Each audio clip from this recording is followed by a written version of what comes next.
Hello, everybody. You're very welcome to another episode of Chatting With. This evening, I am going to speak to a real live druidess. Her name is Rachel Sozak Lenehan. And my name actually is May Herna McEvely, and I'm the owner of Secret Ireland Tours. So we're going to have a chat with Rachel. She is so much more than a druidess. She is a multi-instrumentalist, singer-songwriter, music teacher. She's a shaman, and as I said, she's a qualified druidess. She's an earth keeper. She has a PhD in Irish studies, actually. She's a teacher of English, French, and Irish. She has an amazing healing centre in a place called Kildare in County Kerry, right beside Milltown. She is a qualified herbalist. She is a healer of all sorts. She uses arts, nature, and tradition in her healing workshops. And she's going to tell us all about, in this episode, she's going to tell us about her journey from Brittany to Ireland and where she is now. We will be doing a series of programs with her because she's going to talk about her different workshops. We are actually having a tour from the 1st of June to the 9th of June 2023. We're bringing people over to her centre. They are going to be involved in workshops, in walking trails, in music sessions, and we're going to go out exploring the countryside as well.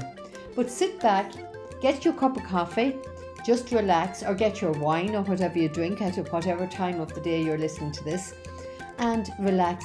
Hang with us for, I'd imagine it's about an hour, and listen to Rachel's story. I think you're really going to enjoy it if you are into spirituality or healing or nature.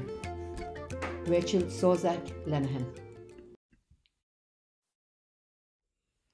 Rachel, ladies and gentlemen, I want to introduce you to Rachel Sozak Lenehan. She is one of my oldest musical friends, and she's going to tell us all about her move from Brittany, which is northern France. Well, it's not even France, Rachel, is it? It's its own kind of region. I know, yeah.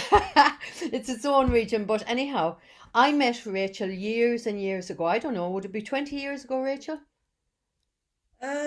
Possibly in and Yes. around I lots of was it. I was doing music and I was looking for an accompanist guitar player.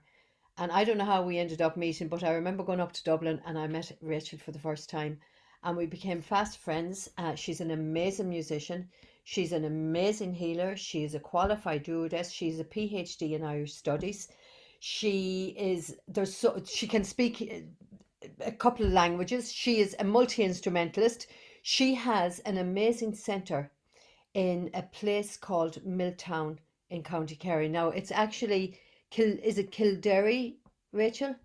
Yeah, it's Kilburn, Kildare. It's coming from uh, in Irish.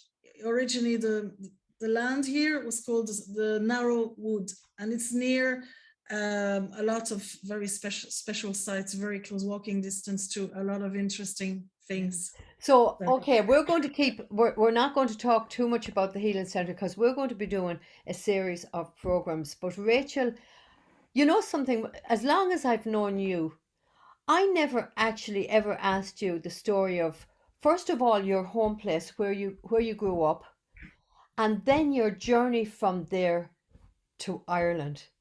Will you, in 30 minutes, can you tell us that story? okay, No, so not really. no, but I'll try to be clear and terse as much. I have a tendency to go off in tangents, That's so right, I I'm do too. trying to give you the gist.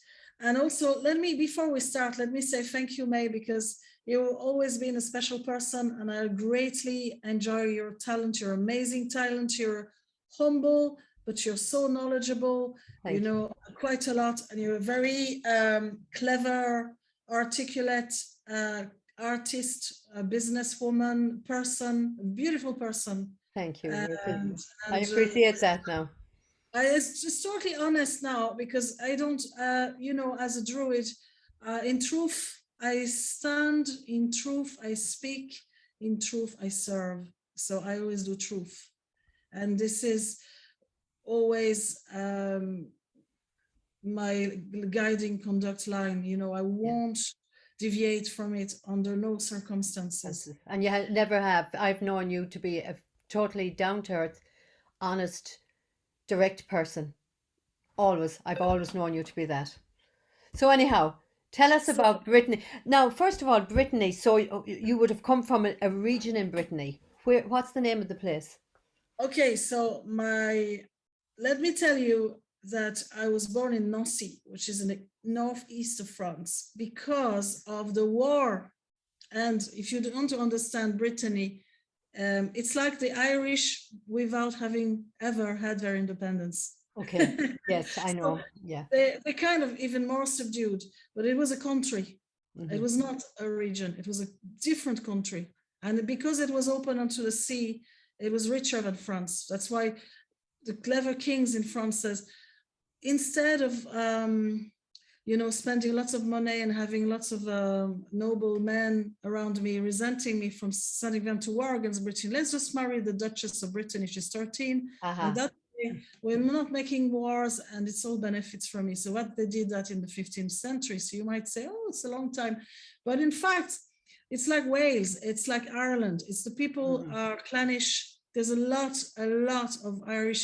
Actually, I have Irish blood from this region because, and I wanted to mention the war because the First World War, my great-grandfather was a Breton speaker, he was not French. He was speaking Breton as his birth language.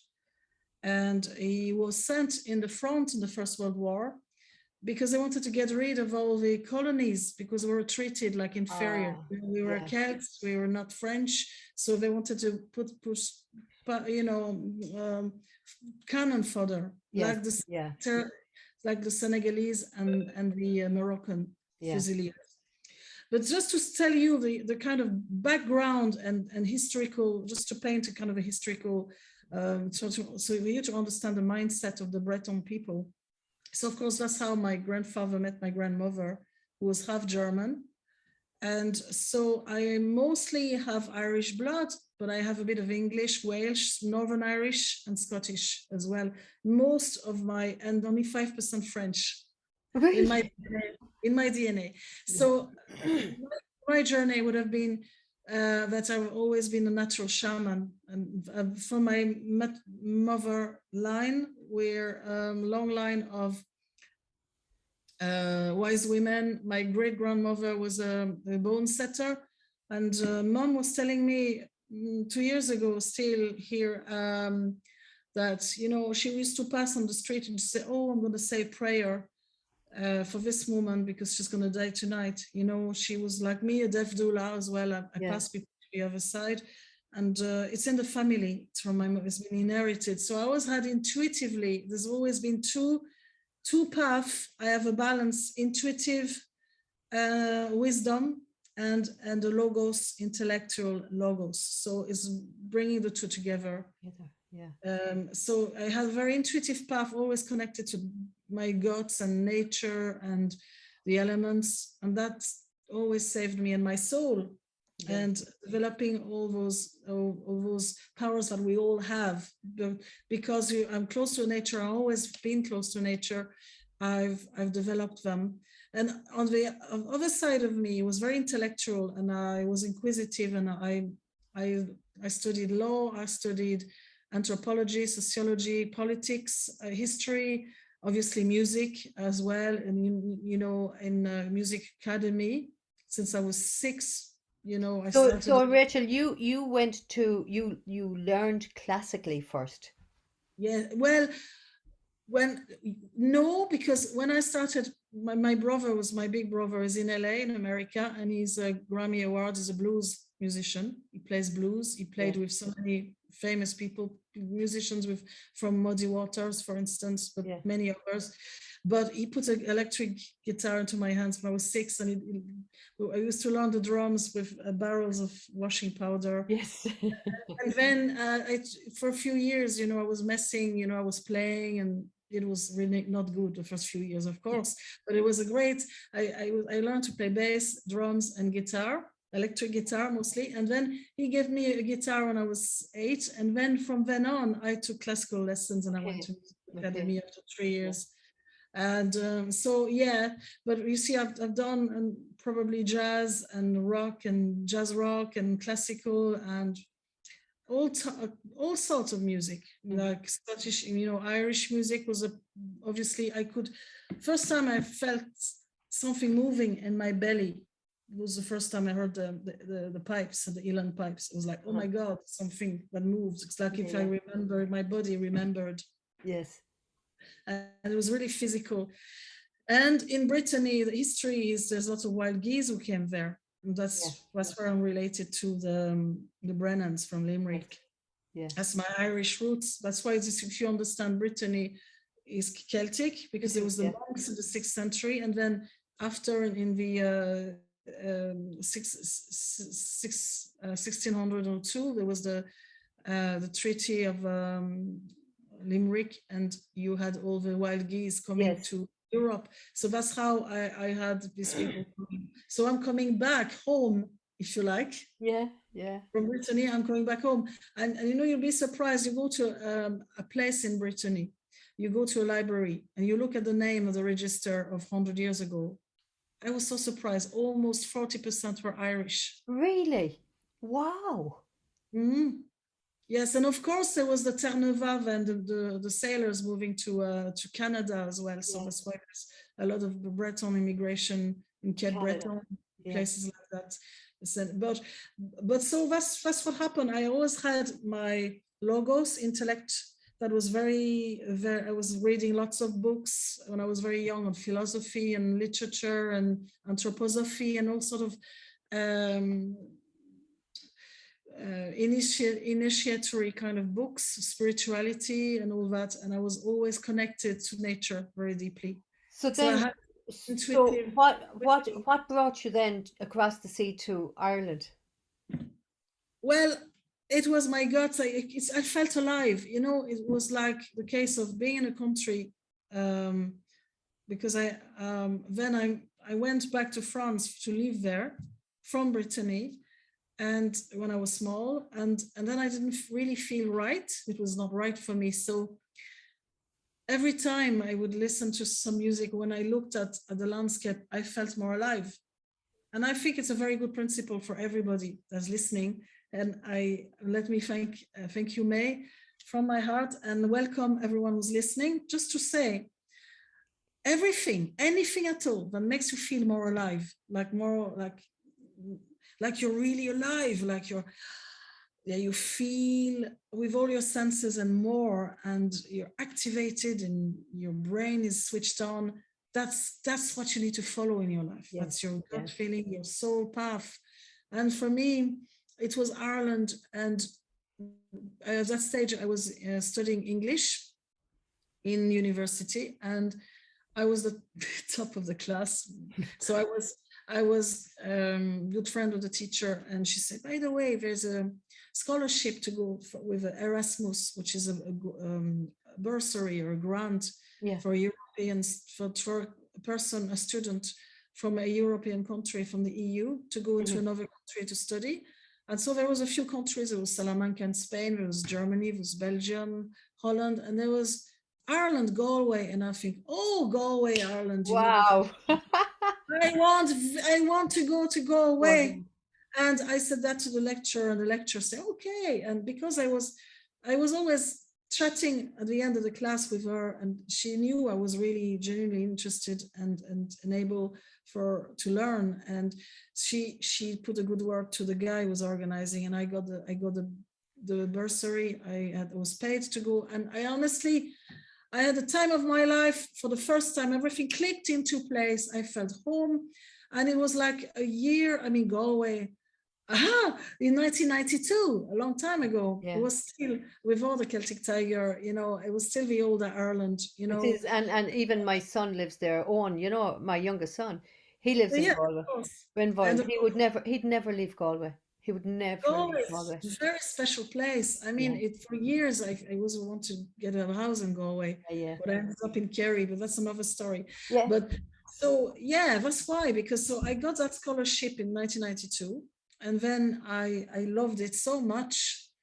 I came alive. I went to the sessions. I started playing. I started being immersed. I studied Irish in university. That's where I started my Yeah. my last Connacht. Mm. So it's Yeah. I have the Connacht accent, and Yeah. when I go back there with the tour guide as a tour guide and a tour manager myself, I speak to in Connemara. I go to places, and it's great because they understand me. I Yes. understand them Yeah. 100%. Whereas here in Munster, it's different. It's a different. It is I a different find it dialect. Yeah. difficult. It's a different. I find it more difficult. But then, so in 1993, I came back to France and I studied. I did a master in Irish studies, and I did my master of Northern Ireland Women Coalition. So I went back up to the north of Ireland, to Belfast, to do some research. So I met both sides of the communities and the different types of communities as well, the working class, the middle classes on both sides, and Yeah. and then I did post, a MPhil, and then I also did a HDP in ed in English, to become an Yes. English teacher. Yes. By which time but I was in Britain even, and then I went back. I was shipped back to France, to the front, with very socio-economically deprived areas, Yes. and then I hated it because I was Yeah. in a blue-collar town. It was boring, very boring. So what I did was, right, I'm going to write a PhD in Irish studies, and I did something in politics, history, identity, and culture. So it encompasses a whole sort of transversal areas like mythology, history, sociology, anthropology, political sciences, law, European law, international law, human law, Oh my immigration law, a gosh. lot of different things. Yeah, it was You're blowing. crazy. My mind is getting hurt with all the stuff you're telling me.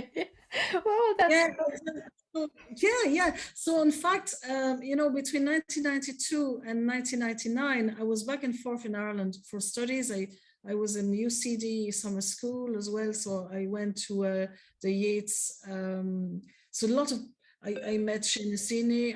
I had great experience altogether. So I was in and out from 1993 to 6 years, during which time I was back and forth with studies, and every year, every summer, I'll go back to Dublin, where I have friends, and so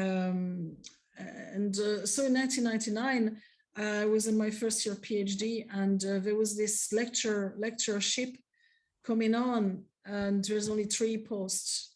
There's only Trinity College, UCC, and UCG.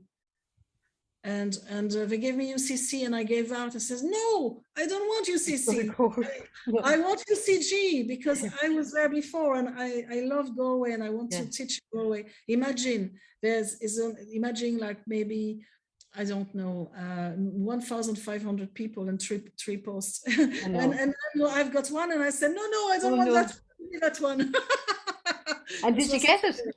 I did. They said, oh, okay, we'll give you this one, because they knew I was really, it wasn't going to be wasted on you. Let's put it that way.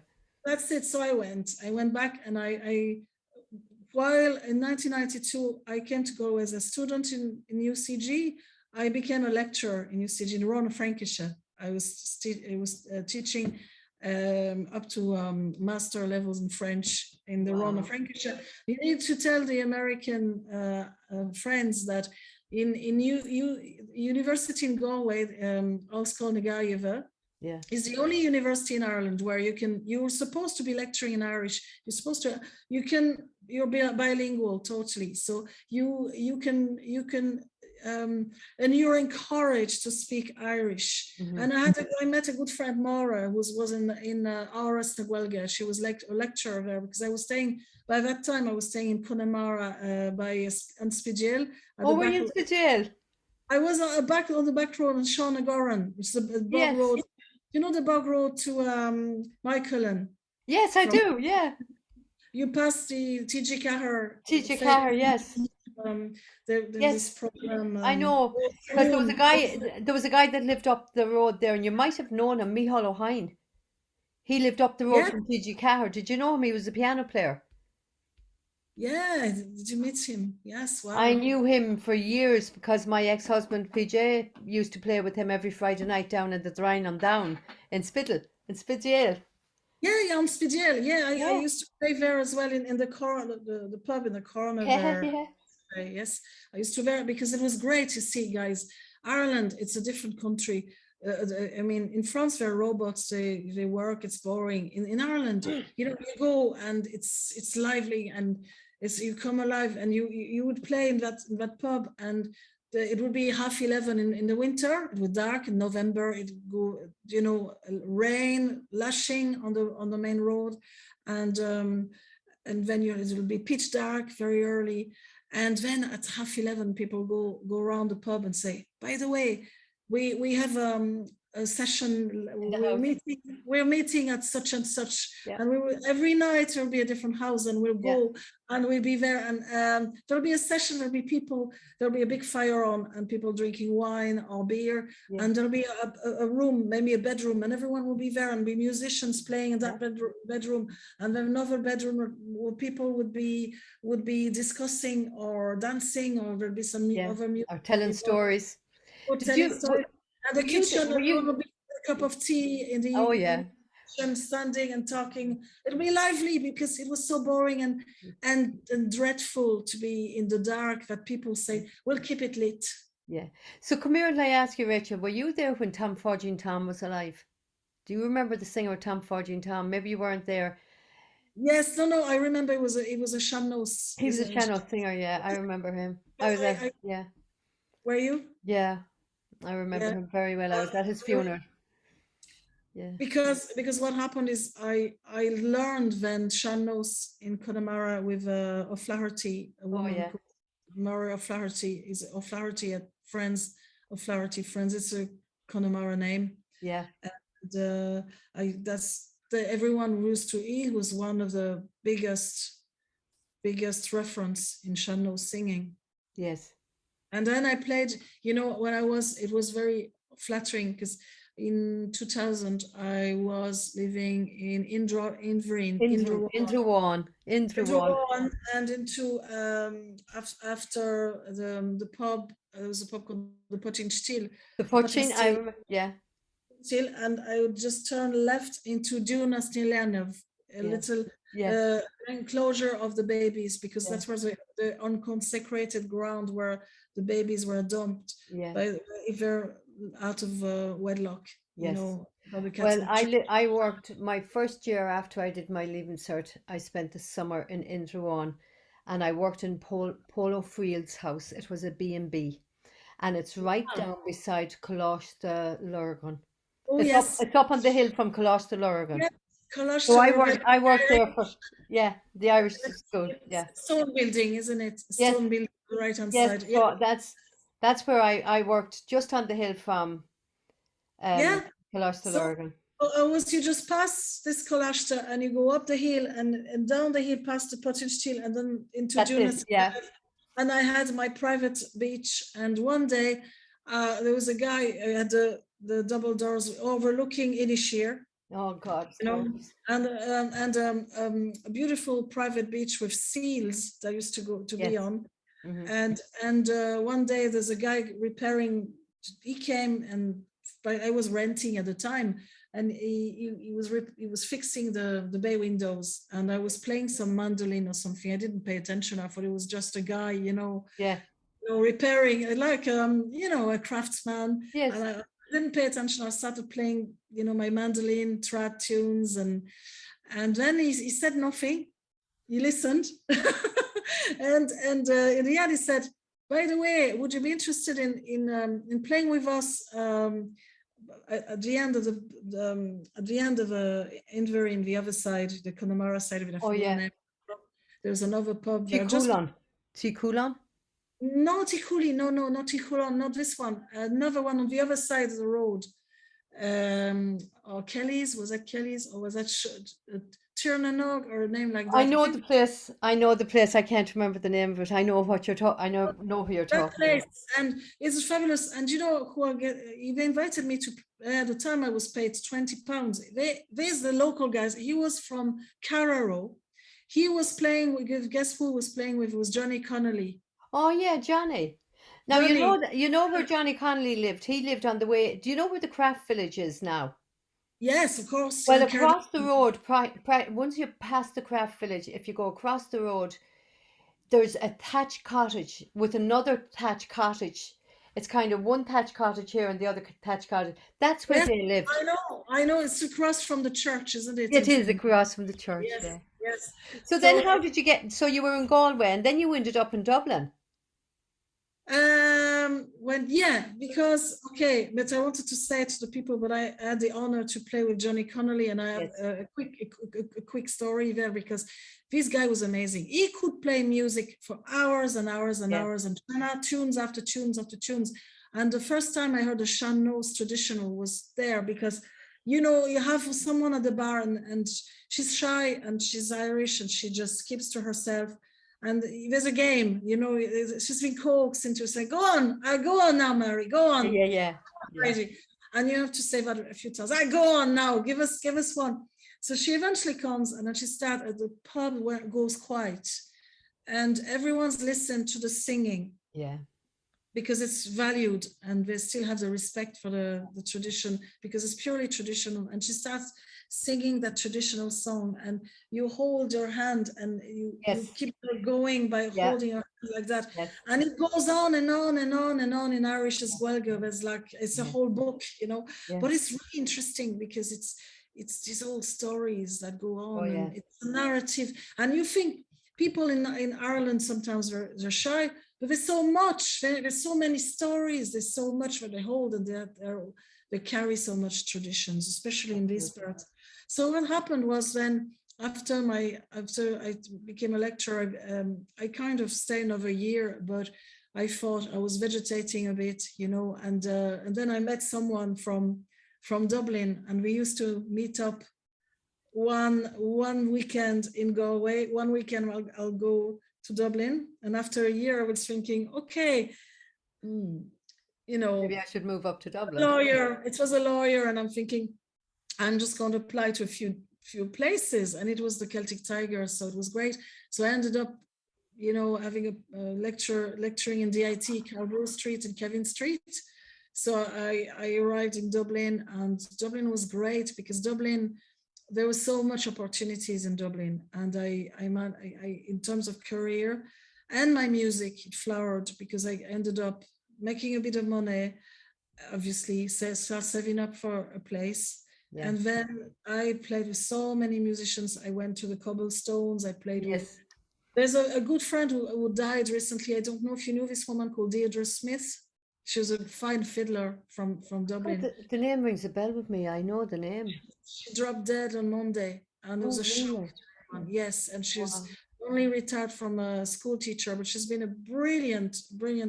I used to do. She was a session musician all her life. As a beautiful fiddler, and anyway, I played with so many bands, many sessions. I had different music ventures. So by this day, for St. Patrick's, I would do to play 2 to 3 gigs a day. Yeah. You know, everywhere. So I crisscrossed County Dublin, County Wicklow, County Meath, County Kildare, and I've played everywhere in those areas.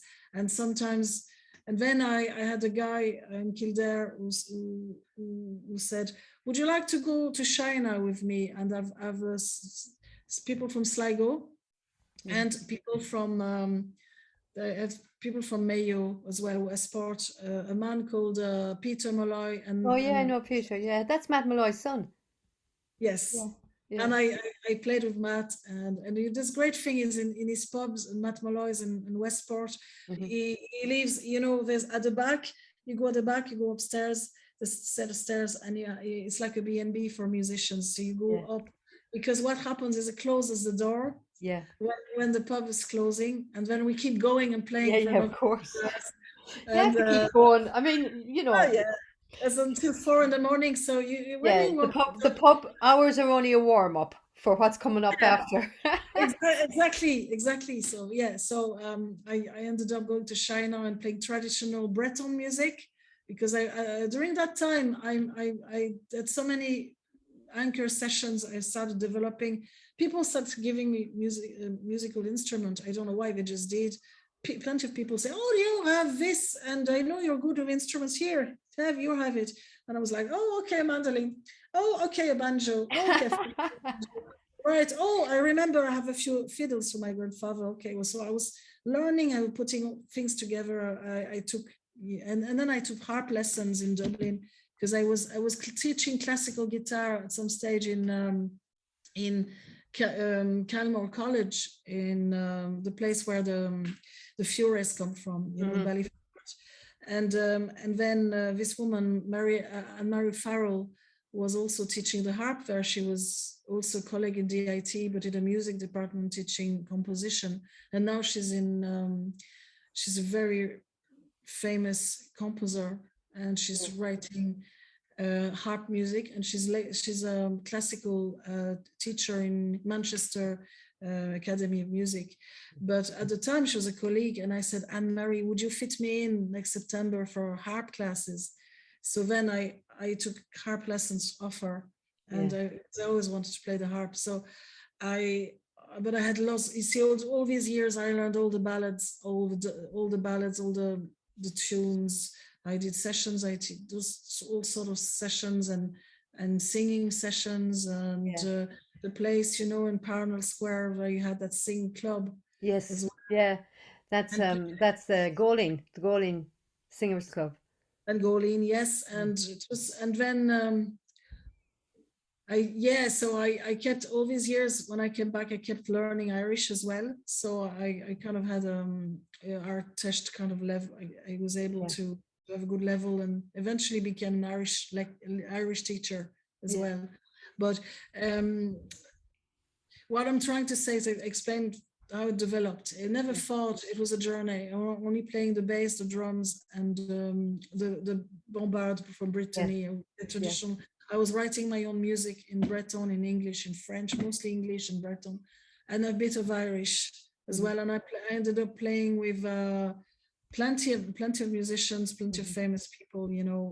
The guy who's written the Gangs of New York's, the music, Yeah.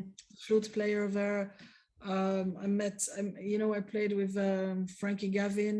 I Mm-hmm. played with Jerry Banjo Connor. Played with Jerry. Yeah. Yeah. Yeah.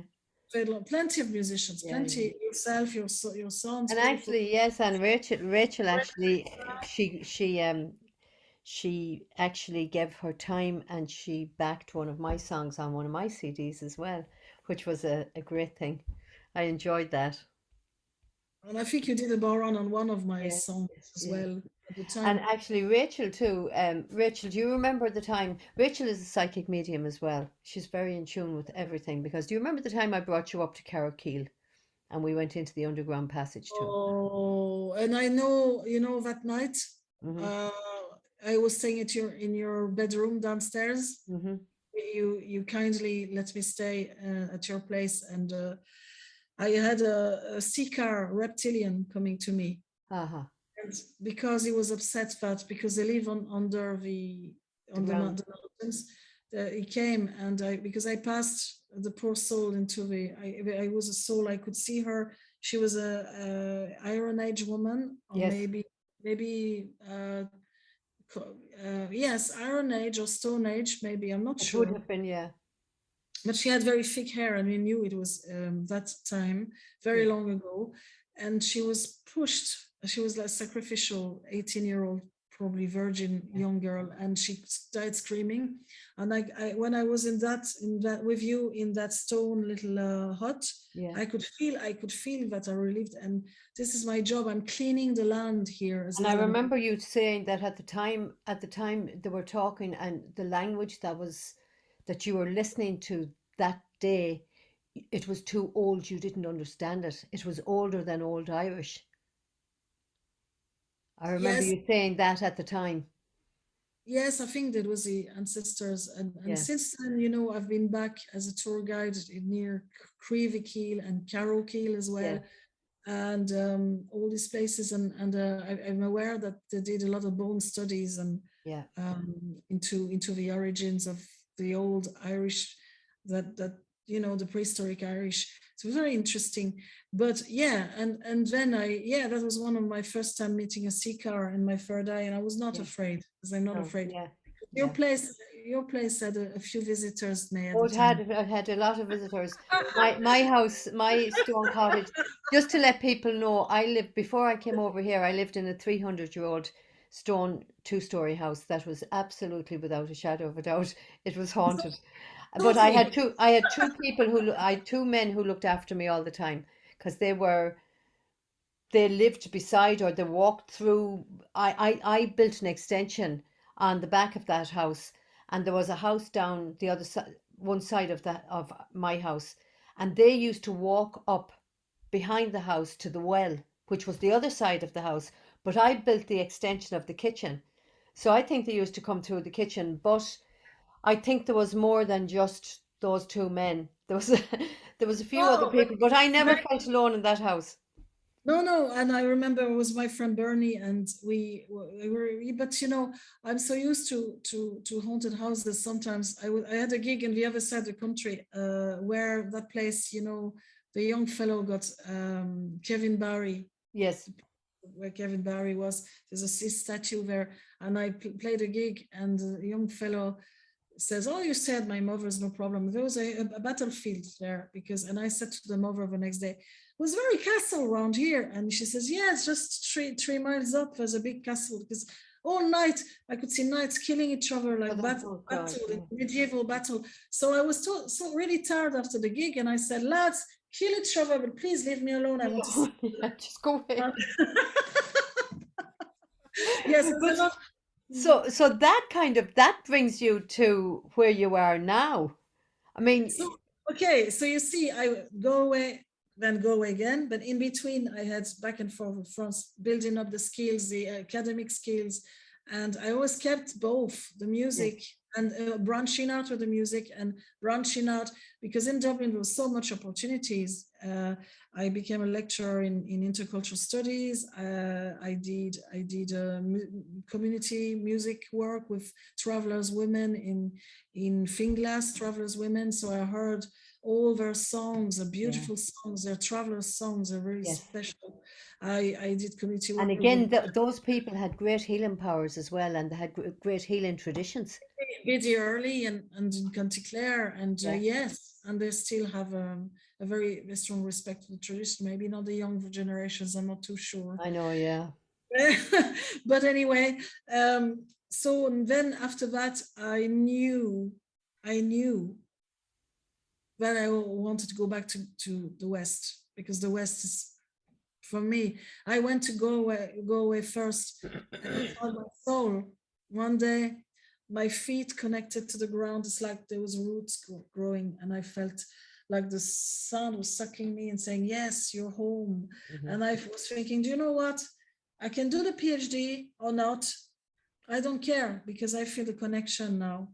That's what I wanted to my life. I think people look for sometimes a connection, or maybe they feel lost in their life, and one day there's something that brings them a sense of, they become whole, they become activated, empowered, because everything makes sense, and they found their roots, and yeah, they feel there's something in the ground that magnetizes your feet. It's like the ground absolutely.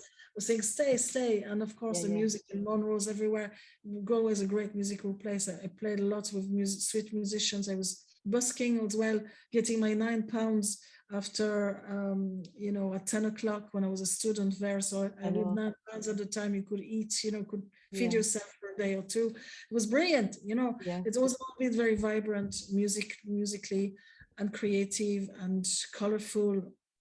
So then I knew I had saved, the good years, and I still had a great life, and of course I was invited to go to plenty of places abroad, yeah. to play Irish music, get paid for it, all expenses paid, and discover Basque region. And in Basque region, I went into the pub in the Basque country with my two Irish friend trad musicians, where we came as a three-piece. And who do I see but Jerry Adams on the Basque TV, which was It was always very, very I strange, know, it's like that. amazing. But then it was great, to spread Irish music. And someone said to me, "Oh, why don't you come to Boston with me to play sessions in the pub? We can stay up in the pub. We paid $1,000, but of course, what happened was they were paid beforehand Ah, because then they kept drinking drinking the money back to the yes, yeah, yeah. but you could travel everywhere with Irish music. And Absolutely, yeah. Absolutely. I've traveled all over America with Irish music. And, when absolutely. I moved over here to America, I thought nobody's going to want to hear the songs I sing because I sing all those old traditional songs. But it amazed me. I mean, I was booked at festivals and I was booked at concerts, and, you know, people just love to hear the original, authentic Irish music. Yes, I think so. Yeah. And So it's soul, it feeds the soul. Like p- you know, Irish heritage connects with it on some level over here as well, you know? And yes, yeah, yes. Yeah, absolutely. I remember my brother lives in America, so I was also in America when I was young, very young, 12-year-old. It was my first trip. But I remember one day I came back, I think it was 22 years ago. I went back to meet him in Louisiana. At the time, it was in Louisiana and Florida. And he was playing a gig and he finished the gig, and I said, "Olivier, I'm going to sing an Irish song now with some trad music." And wow, the yeah, impact of it. My brother was jealous because he plays blues. yeah, And so the typical is a very good blues musician. yeah, He played with very famous people and is good. yeah, But I played this couple songs and trad tunes, and then the owner in America puts dollars into my hand and said, "Come back and come and do a full gig." wow, there I you go. love it. I love it. Yeah, they love it. Yeah, they do, they love it. And, they're very, as doing what I do now and watching the health um, community over here and the hospitals, and there's a lot of money being made in health over here, but I think people are turning back to natural healing and what you can get from the ground and what you can use naturally to heal, Rachel. And this is what you're doing now. We'll be doing more programs on that later on, but you're centered now. And I remember actually at the time when you had your money saved and you were wondering whether you'd go to Galway or whether you'd go to Kerry. And I remember saying to you, something will turn up. All of a sudden, you'll see it. It'll happen.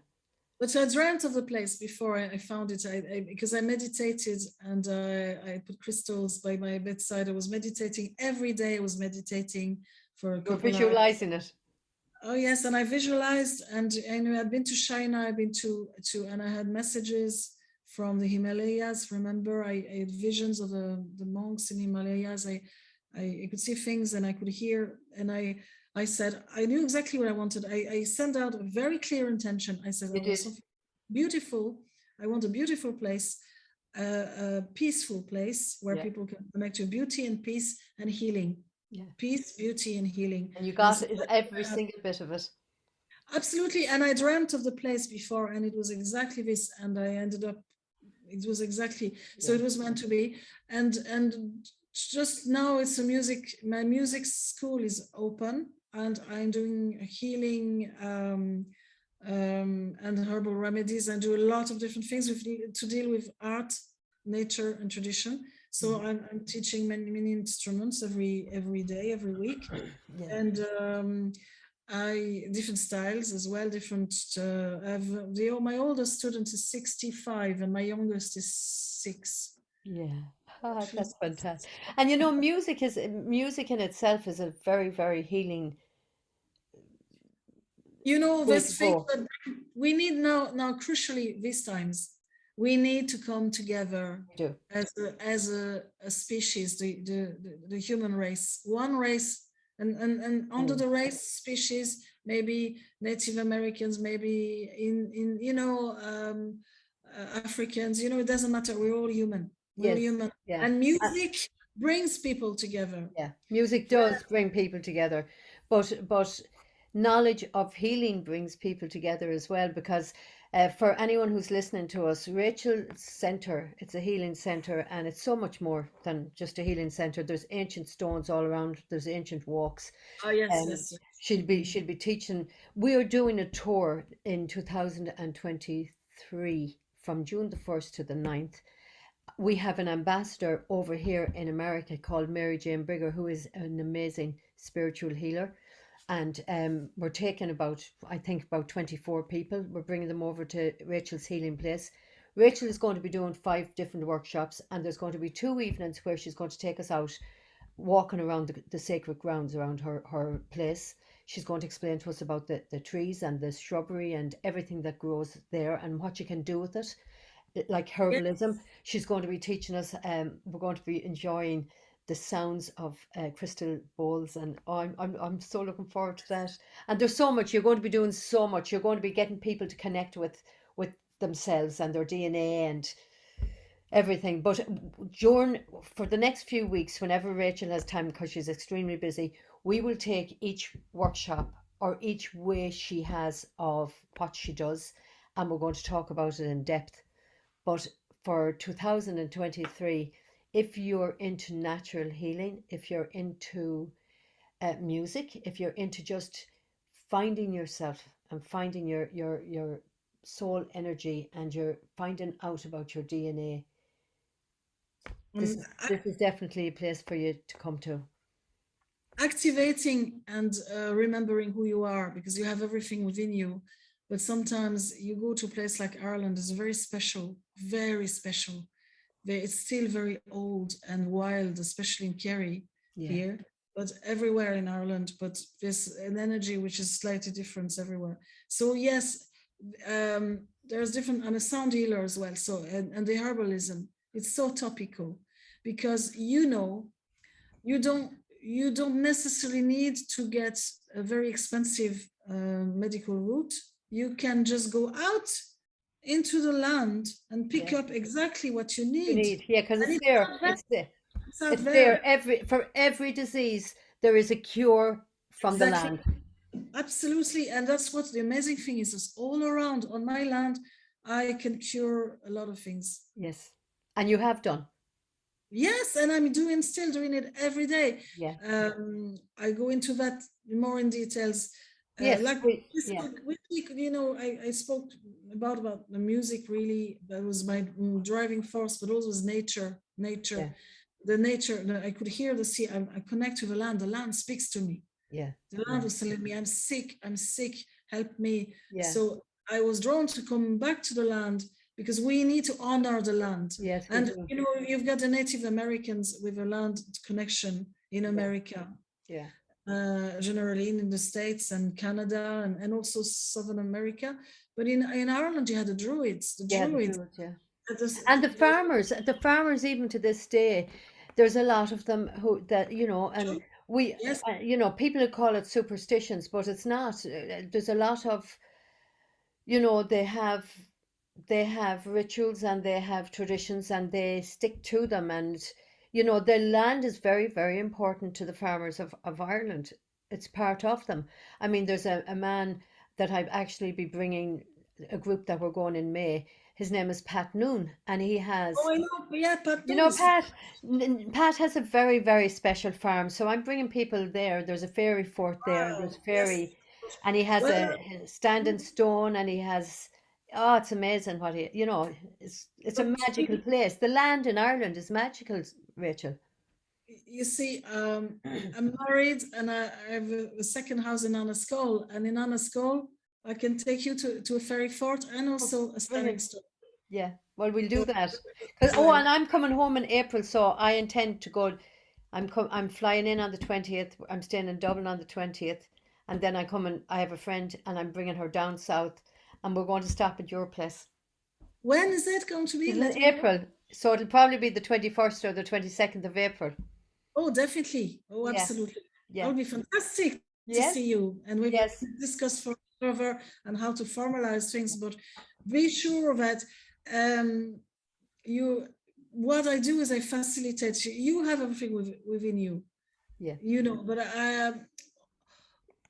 you can be activated because ultimately it's not about means, it's not about techniques, it's about you being ready. But if you vibrate with someone, sometimes you don't have to, it's not verbal. You can yeah, be in a place and you feel things like what we used to do with absolutely. men Yeah, in the place you took me, in Sligo, Carol Keel is very yes, special, and you feel things, and you will go there, and you'll feel strange, and then you'll attune to it more and more, yeah, and then you'll be exposed to different various things, and there might be something that resonates with you. yeah, yeah. And you get, and you see, you teach people how to recognize this. I mean, there are people's. I mean, Yes, we swap energies. Even now, I'm over here in the States. You're over in Kerry, and we're swapping good energy. We're feeding each other. and You can get the dead opposite, where you'll be in the presence of somebody. By the time you're finished, you walk away and you have a headache, and you think, "Oh God, this is headache." Some yes, people drain your energy. yes, yes, yes. And you have to be able to recognize it. And it's great to be able to recognize when somebody is feeding you or when somebody is draining you. And you know what I found marvelous in these times is I meet a lot of 5D people all around the world, friends, and we live apart. I have friends in Africa, friends in Australia, friends in Canada, friends in Paris, in France, everywhere, including Cincinnati, everywhere. And we talk, and we don't have to say much, No. but we feel the elation, the connection. There's an ebullience. There's a something that's brewing in the There's an air. energy. There's an energy, and we're creating it. We're boiling. We are, we are. And you know Oh, something? We are going to make this world better. It's happening. that's We have exactly to what. go through we have to go through some kind of labor pains. It's not going to be nice, but it is going to come out absolutely brilliant, and people will So start recognizing where they're from and what's really important. yes, and it's a great discovery, great journey, and a great times to be incarnated right here, Yeah, right now, and to have the absolutely. opportunity to meet like-minded people Yeah, from all over the world, come together yeah. and vibrate high and High, celebrate. high vibrations. Yeah, That's what we need, yeah, and recognize that there's a little voice within, and it's great to feel alive. And yeah. if a country, in Ireland we say, come and dance to Ireland. Come to Ireland and come and dance to Ireland. Come dance with me in Ireland. So, Yes. what we're going to do, Rachel, whenever you get time, we're going to do more of these programs, and we'll talk in depth about what you do with your different workshops. But Mm. Rachel has her own page on Facebook.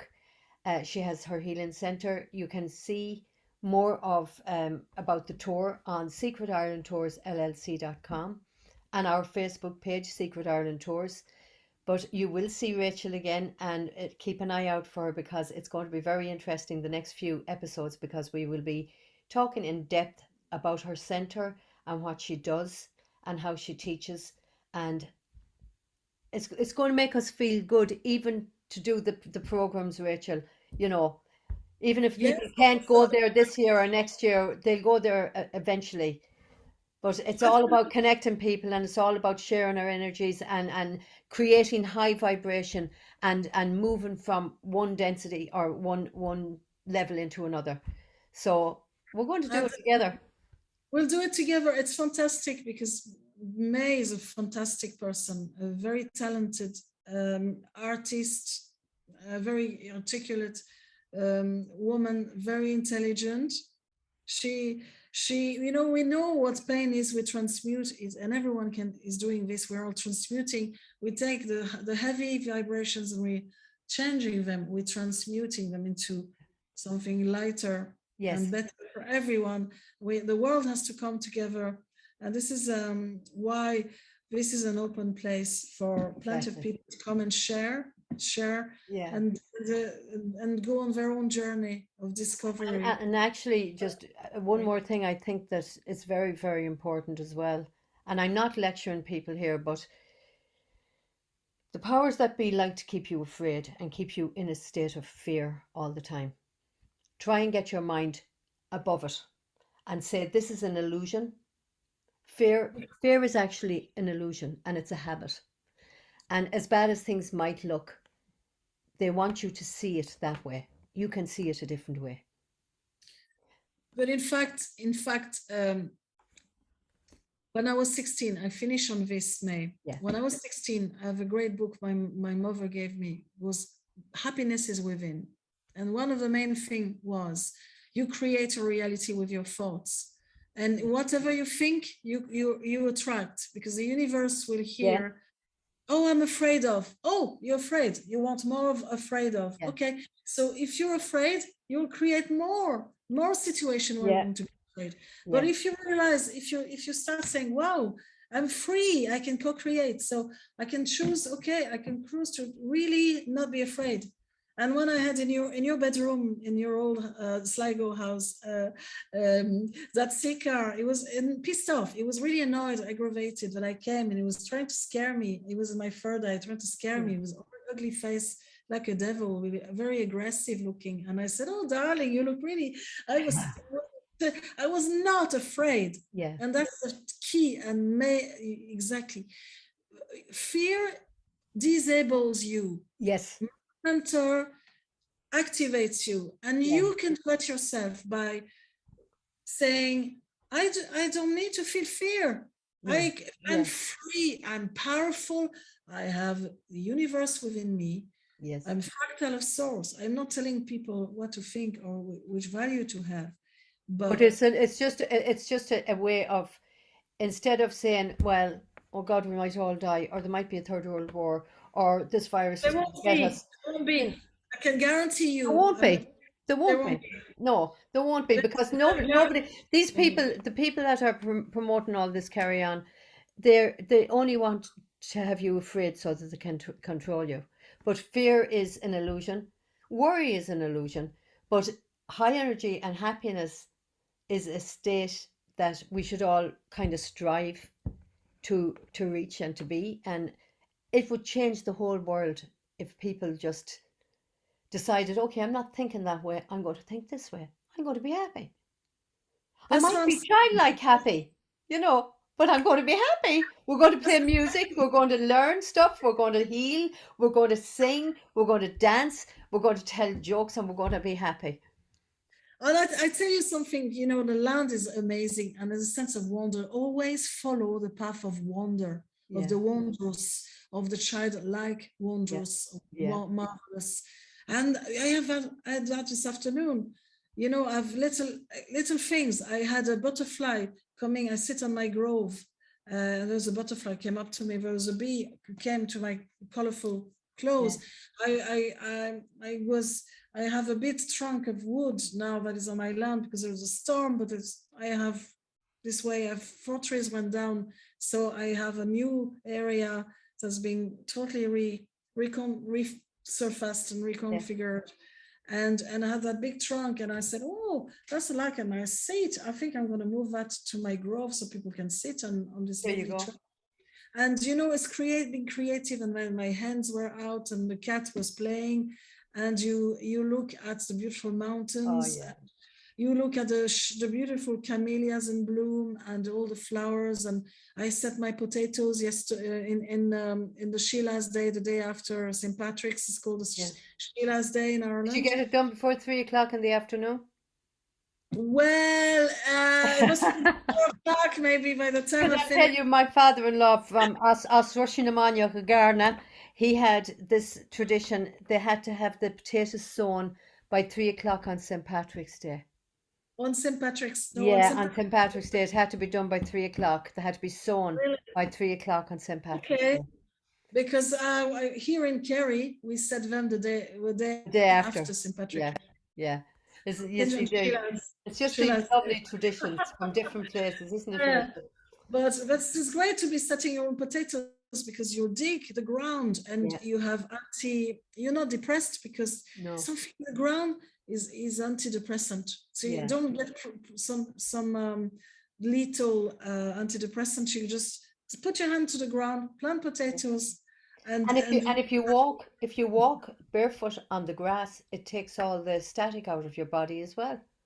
so that's what I did today. Actually, on my land, I went and walked because it creates negative ions, it ionizes the etheric body, and Yeah. then all the stress comes out. And I teach techniques to put the stress into the ground and speak to the trees and relax and harmonize. But yes, that's I did it today. I do it every day. We will be talking about that. Next week or next So in yes, 250, we'll decide soon. yes, absolutely. Well, Rachel, thank you so much for joining us on Chatting With. This is Rachel, our Irish Celtic Druidess, who is an amazing person. We will be talking to her again, so keep an eye out on our Secret Ireland Facebook page, and we'll announce when she's gone up when we're doing the program. Rachel, go Mila Mahad.